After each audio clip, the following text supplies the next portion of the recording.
Devin Koepke on Green-Red Breach against Jadine Klomparens on Infect. So let's go ahead and get them up and running. Who do you think has the edge here? Whoever's on the play. Good point.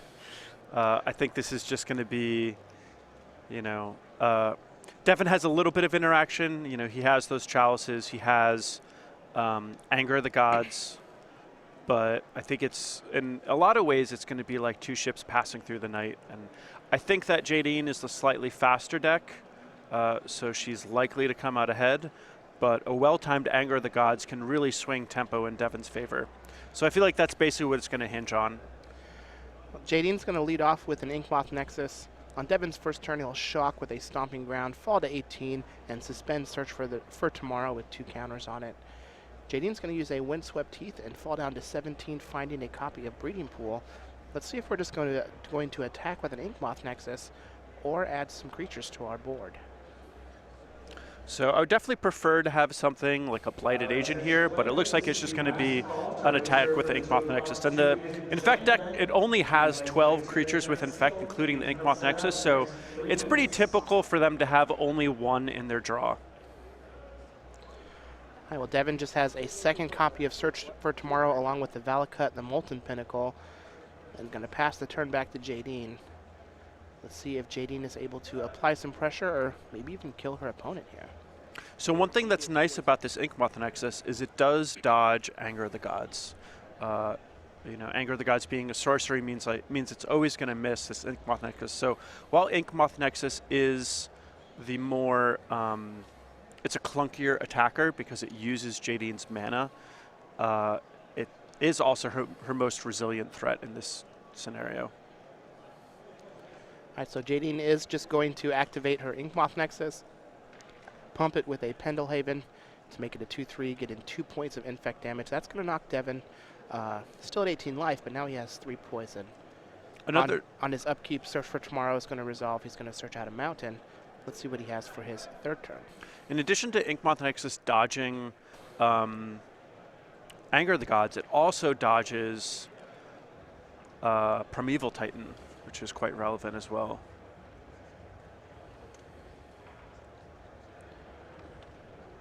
And I feel like, you know, Jadine probably wants to try to line up a kill on her turn.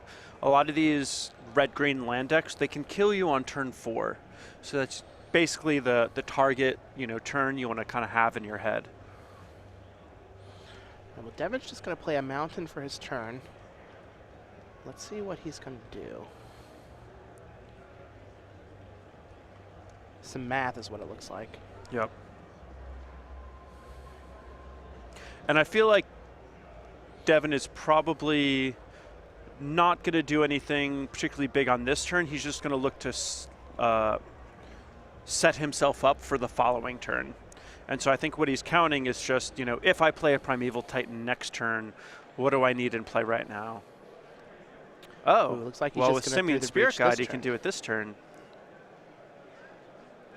Primeval Titan is going to trigger. Wow. And this is going to be a pretty big deal. This also means that the... so I have to imagine that Devin essentially has Jadine on a 1-turn clock at this point. All right, so he's going to attack. So it's going to be 18 points of damage, and that's just going to actually kill Jadine on turn 3. I believe Jadine was on the play, right?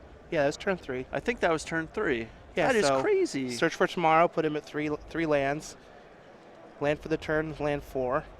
Simian Spirit Guide through the breach. And he didn't 18. even need the second Search for Tomorrow. No. All right, we got to ban this deck. Somebody get Richard Garfield on the line. I know he's not responsible for this, you know, bannings anymore, but we got to talk to him first. There's no fair magic that involves Primeval Titan. Oh my Devin gosh. Koepke is going to take that game, killing Jadine on turn 3. Wow. Part of me just wants to feel bad for Jadine. Unbelievable. It sucks to just get turn 3'd, but she's playing Infect, so I just really have no sympathy. That's true. Let's take a look at the player's sideboard. We have 2 Pulse of Marassa, 1 Ancient Grudge, 2 Shatterstorm, a Reclamation Sage, 3 copies of Sudden Shock, an Anger of the Gods, 3 Obstinate Baloth, and 2 Grafdigger's Cage for Devin. How do we think he's going to sideboard? So I like the Sudden Shocks. I think they're just specifically for this matchup. I think they're going to be one of his best ways to interact with what Jadine is doing, and he can also bring in the Anger of the Gods that can, provide a little bit of value. I don't think he's going to bring in the Obstinate Balos, even though that they would serve as a blocker, but they're a little slow. The life gain's not particularly valuable, and Jadine has creatures that fly, as well as potentially things like Distortion Strike to get through a blocker. Yeah, actually, just only Glistener Elf can be blocked by Obstinate Balos. Now, on Jadine's side, we have 2 Dismember, 2 Surgical Extraction, 1 Twisted Image, 1 Gutshot, 3 Kitchen Finks, 2 Nature's Claim, 1 Nissa Voices Zendikar, 1 Viridian Corruptor, 1 Dispel, 1 Spellskite. What do we think she's doing? I mean, the options are pretty slim. I'm pretty sure in a matchup like this, she's generally looking to just race. I really don't see anything that I like a whole lot. Sometimes you can consider something like a Kitchen Finks, just because sometimes being at 17 rather than 19 life can actually make a big difference. That said, you can also, tag, something like a Search for Tomorrow with Surgical Extraction, but I don't think that that's actually a particularly good idea. The only addition that I would have is Dispel can counter through the breach, so it might be relevant to bring in the Dispel. Good call. But yeah, that really just 2 ships passing in the night. Yep. Yeah, except for Devin's ship might be faster and be the one that can actually interact. Fair enough. So we'll see. Now, Infect is a deck that's been championed by Tom Ross and Todd Stevens. Todd Anderson has played it. Brad Nelson's played it. And yeah, it's just a great deck. And all of those players have spent a little bit of time writing for the SCG newsletter. Ooh, nice. It's your source for Magic the Gathering news. You can get the latest on the SCG Tour. You can watch the SCG Tour Match of the Week, receive exclusive deck lists and advice, catch up on all the event results, and read up on an exclusive Cardboard Crack comic. And you can sign up absolutely free. Go to starcitygames.com/newsletter. Now, the last time we were in Columbus, do you know who won that Open? I remember holding his leg in the air. Yeah.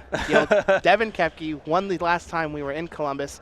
That was the Eldritch Moon release weekend. Yep. With Bant Company, part of Team Card Holders 24 from Okawville, Illinois. He has 4 open top 8s with a win.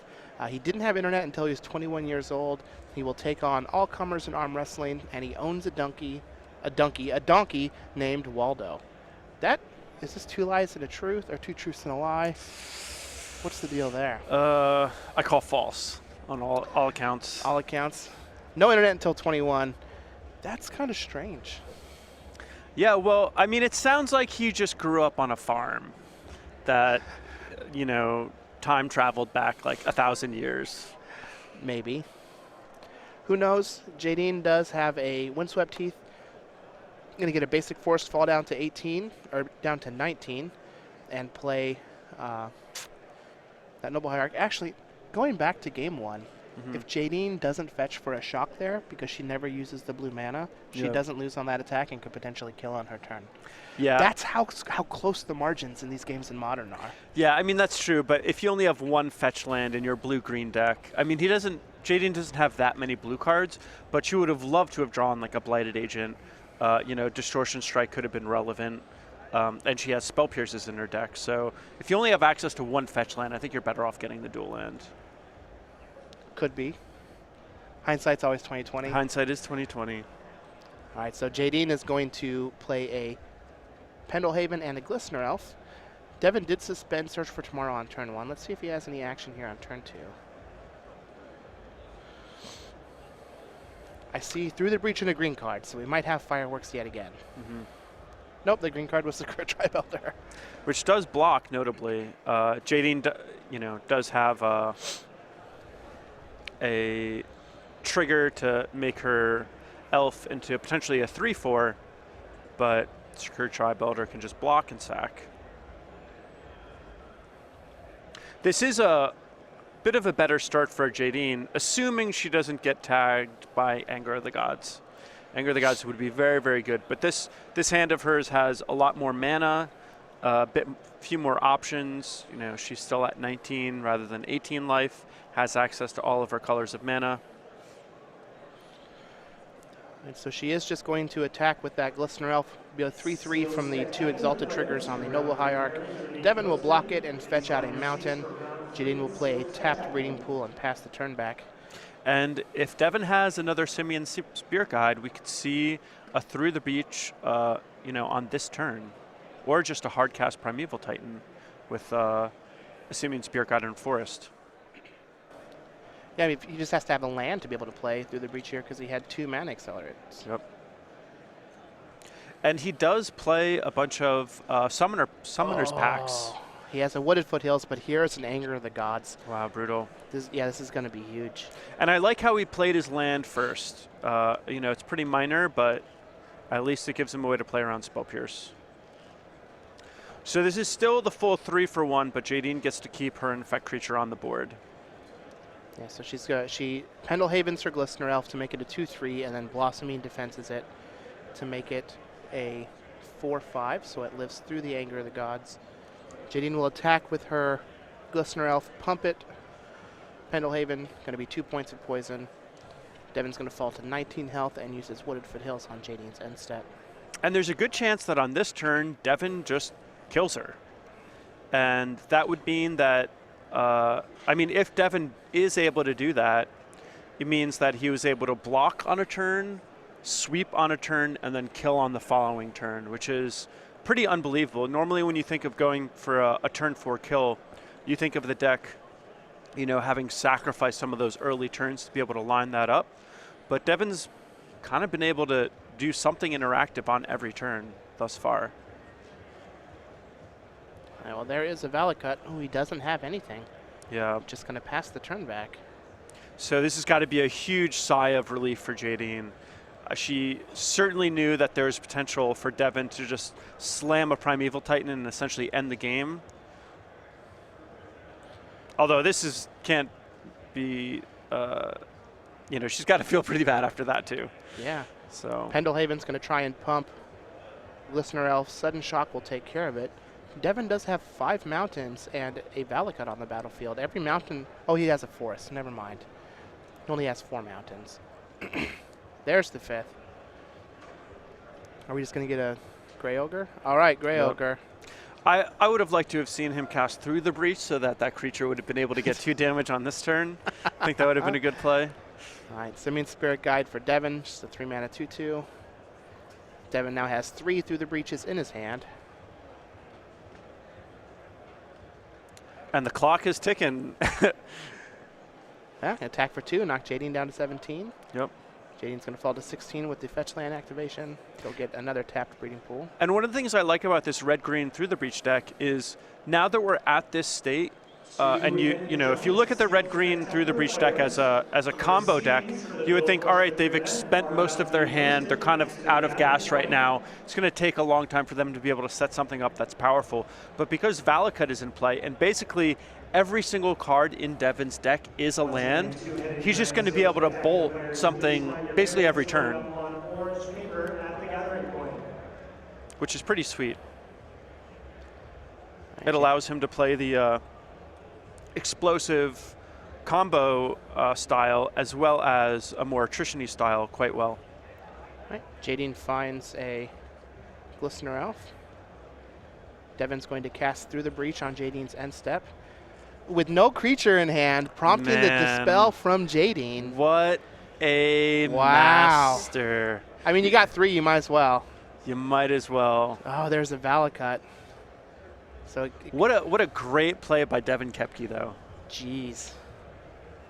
There's a reason he's got one of those jerseys on. What a master. Jadine's a very good player herself, though, and this game is far from over. All right, we're blocking. Got to pump it. Jadine has a lot of pump in hand. Mm-hmm. Through the Breach for Devin. all right, you got me. Yeah. I got nothing. What does he draw? Farseek. That gets a double bolt? Yeah, 2 triggers.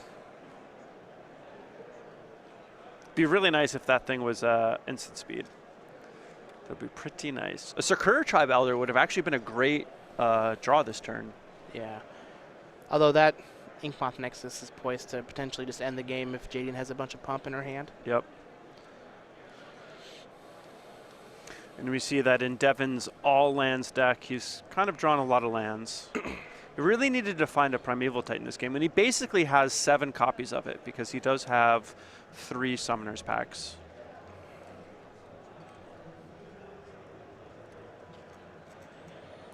Well, here's a Farseek. That's going to go get a Mountain.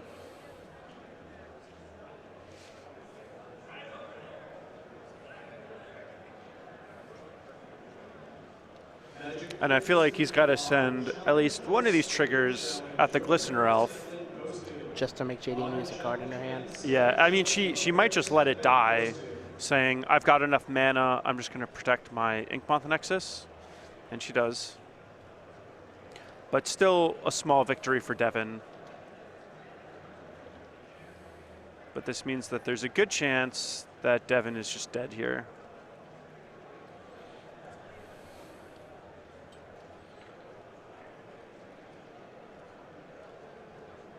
All right, so a kicked Vines, 4, 5, 6. It's not going to be enough to kill unless she has a mutagenic growth. And I think... and she does. Yep. Which will be exactly lethal. And this is where Devin goes through the breach. That'd be really funny. Well, all right, well, Jadine Klomparens is going to pick up Game 2 here against Devin Koepke with her Infect deck. Let's take a look back at the player sideboards. Do we think that Devin's going to make any changes? I don't think either player is going to make any changes, and I think we're going to see you know, a lot of what we've already seen for our third game. Man, that through the breach with nothing. Oh, that was so good. Pretty good. Yeah. I mean, at that point, it really is a little bit of a free roll, but still having the sense to do it and potentially bait out something like a Dispel, which he did, is just great. So while these players are finishing up shuffling as we head into Game 3, let's learn a little bit more about the Invitational Qualifiers. Ooh, yeah. So StarCityGames.com, playmat. Invitational Qualifiers. Here's the current kit. You get an Invitational Qualification, an exclusive playmat, a top 8 pin, Invitational winner tokens. So Max McVitie was the Season 1 Invitational winner. Liam Lonergan is the Season 2 Invitational winner. Get some SCG Premium vouchers. And the most important part of this is your Invitational Qualification comes in a nice blue envelope. Yeah, and a fun little trivia fact. Do you see that playmat? I ended up being the model for the guy punching. Were? Yeah, that's me. I believe it. I definitely believe it. So let's learn a little bit more about Jadine here while these players finish up shuffling. She is 26 from New Britain, Connecticut. She has 2 open top 8s, 1 invitational top 8. A large number of social media followers don't play Magic or know who she is, but are fans of Filipino singers James Reid and Nadine Oh, wow, Lustra, that's so who great. formed the love team Jadine. That's funny. Yeah. Despite number one, she still loves her name and hasn't become jaded on puns on it yet. Why do you make me read these? She once had a gun pulled on her by a 9-year-old while delivering pizza. That is absurd. Geez. The wild and crazy life of Jadine Klomparens. You know, Sounds like a good... New Britain, Connecticut is just the wild, wild west. Yeah. Sounds like some good material for like a sitcom character. Yeah? Yeah, I could see that. That's fair. All right, so now that Devin is going to be on the play, I'd have to give him pretty big edge to win this third game. Like we saw previously, I think being on the play is just one of the defining factors of this matchup. It is kind of like 2 ships passing in the night, although Devin does have a little bit of interaction for what Jadine is doing.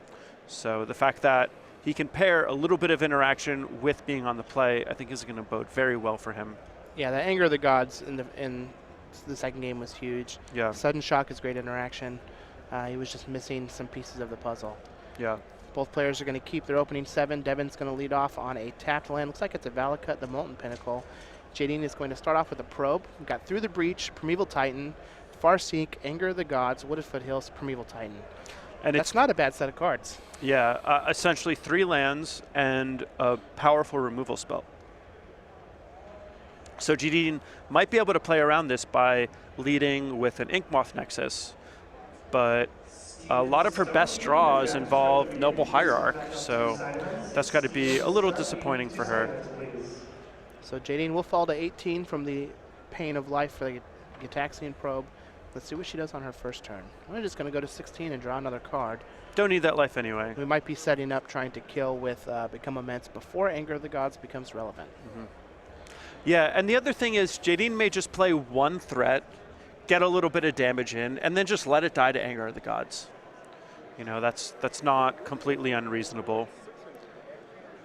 Looks like she's going to fall to 13 and play a Noble Hierarch. So if Devin gets through the breach this Primeval Titan, it's basically lethal. Yeah. He needs 2 lands, but his deck is mono lands. So assume he's going to be able to get 2 mana sources in his next 3 draw steps. And there's one of them. All right, so got a Wooded Foothills. He's going to fall to 19 and cast Farseek. I'm just doing a little shortcutting here. So now Jadine knows for sure that Anger of the Gods is coming up, and I wonder if she has something like a Spell Pierce. Spell Pierce would be great. Yeah, or Dispel. Yep. Well, Spell only hits instants, right? Dispel? Yeah. Yeah.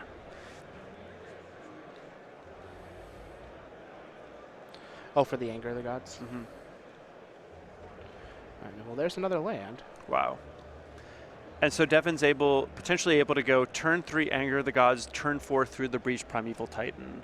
That is a sick line. He's going to cast the Anger. And so Jadine's trying to figure out, you know, if I can slog through this Anger of the Gods, you know, and I have enough access to enough mana, you know, am I going to be able to win? And I like this play from Jadine because there's a good chance this game ends before she has a chance to cast all of her cards. So she wants to not only preserve her mana, but also have an opportunity to use her cards. Yeah. So Jadine's going to use a kicked Vines of Vastwood to save her Noble Hierarch from the Anger of the Gods. She knows that there's the possibility of Through the Breach Primeval Titan next turn if Devin has a land. Yeah, and here I feel like Jadine has to have some sort of counter magic or an actual kill right here. So Blossoming Defense, and if she has Become Immense. So that's 4. Wow, yeah. Brutal. Just enough cards. So saving the Noble Hierarch. And Jadine wins on turn 3, right? Yes. 2 turn 3. What is this, Legacy? What are we doing here? Somebody get Richard Garfield on the line. We have a couple cards to ban. Get him out of here. Become